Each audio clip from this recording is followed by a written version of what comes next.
Bonjour Renaud. Bonjour Alix. Voilà, le sourire il est là et ça fait plaisir en ces temps moroses. On démarre donc avec la révision de la liste électorale. Ça avance lentement, nous dit-on. Oui, bonjour à tous. Exactement, les populations ne se bousculent pas pour cette opération. Selon l'expression qui cite la Commission électorale indépendante, du 10 au 14 juin 2020, c'est 130 000 nouveaux inscrits qui se sont manifestés là où elle attendait 5 millions de requérants.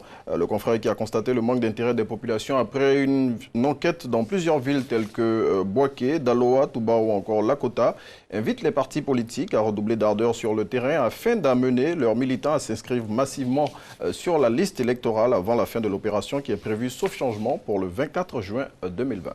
Et la liste électorale organisée, bien sûr, en prévision de la présidentielle de 2020, un cadre du RHDP dévoile la stratégie de ce parti.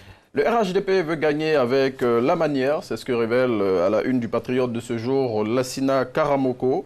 Selon le président de Liberté et Démocratie pour la République, leader à qui le confrère a accordé une interview, les leaders de l'opposition, qui sont incohérents et détachés des réalités de leur base, ne font pas le poids face aux partis au pouvoir.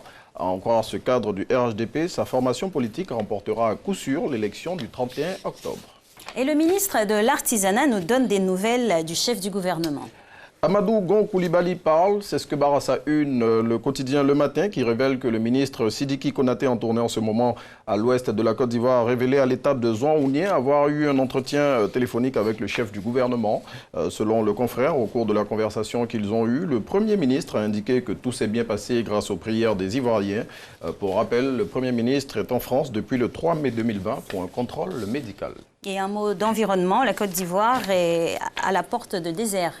C'est le cri d'alarme lancé par le ministre de l'Environnement et du Développement durable hier à l'occasion de la célébration de la journée mondiale de lutte contre la désertification et la sécheresse. Selon le professeur Seka Seka qui est cité par l'Inter, si des mesures drastiques concernant notamment le changement de comportement alimentaire ne sont pas prises, la Côte d'Ivoire risque de devenir un pays désertique. Autre commémoration de journée dans notre pays, celle de l'enfant africain.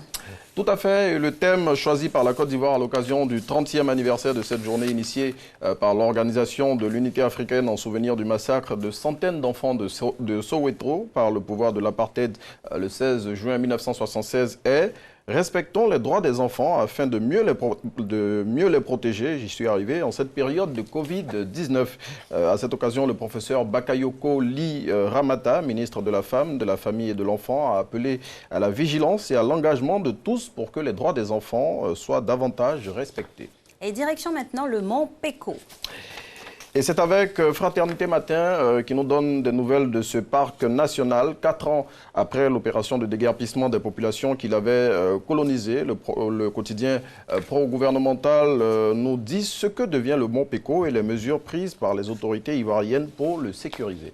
Et c'est connu depuis maintenant plusieurs mois, la radio-télévision ivoirienne, c'est plus la radiodiffusion puisque la diffusion a été cédée pour une gestion indépendante. La radio-télévision ivoirienne RTI s'est octroyé un 3e bébé, la 3, et les téléspectateurs se prononcent justement sur cette chaîne. Oui, plus de 100 jours après le démarrage des programmes de la dernière chaîne du groupe RTI, l'intelligent d'Abidjan a donné la parole aux téléspectateurs et ceux-ci se sont prononcés pour faire un état des lieux.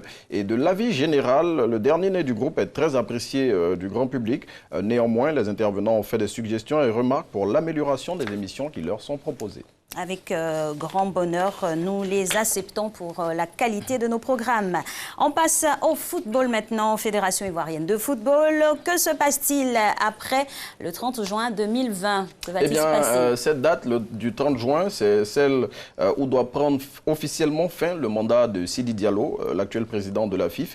Et vu l'incapacité dans laquelle se trouve actuellement la fêtière du football national à organiser l'élection de son successeur, l'intelligent d'Abidjan se demande si on n'est pas en train de se diriger vers un vide juridique qui pourrait générer un conflit à la maison de verre de Treichville.